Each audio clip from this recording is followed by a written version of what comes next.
The spokeswoman, Nia, for the NRA, Dana Lash, the NRA spokeswoman, she spoke just before Wayne LaPierre at this conference. She went one step further. Listen to this.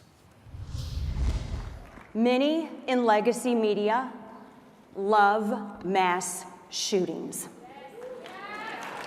You guys love it. Now, I'm not saying that you love the tragedy, but I am saying that you love the ratings. Crying white mothers are ratings gold. All right, Nia, I mean, horrifying. That's pretty outrageous. Yeah, pretty outrageous. But this is kind of what she specializes in. What you just saw was CNN, like always, selectively editing video clips and sound bites of people to push their own agenda. Now, here is the full clip in full context.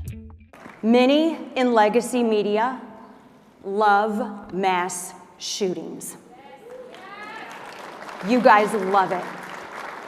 Now, I'm not saying that you love the tragedy, but I am saying that you love the ratings.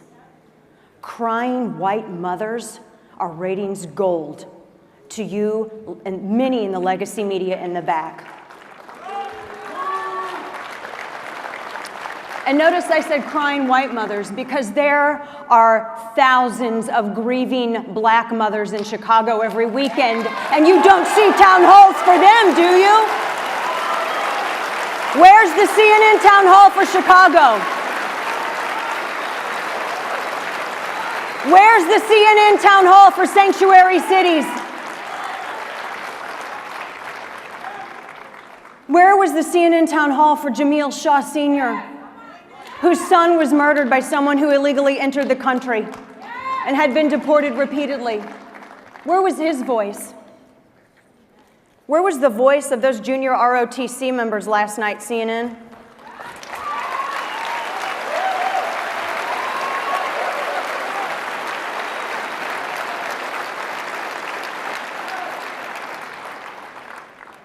If it bleeds, it leads, doesn't it?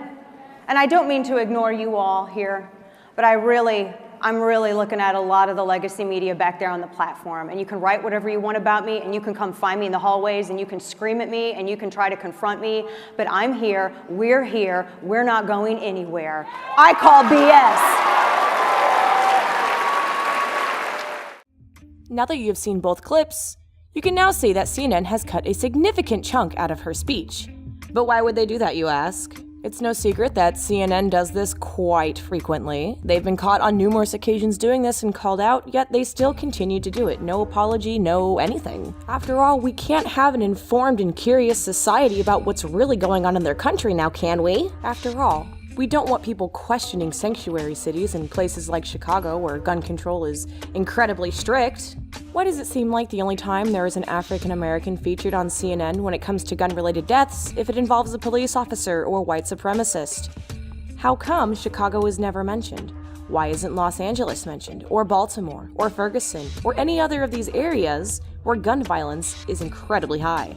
Although, to be fair, CNN is not the only piece of establishment media to utilize this tactic.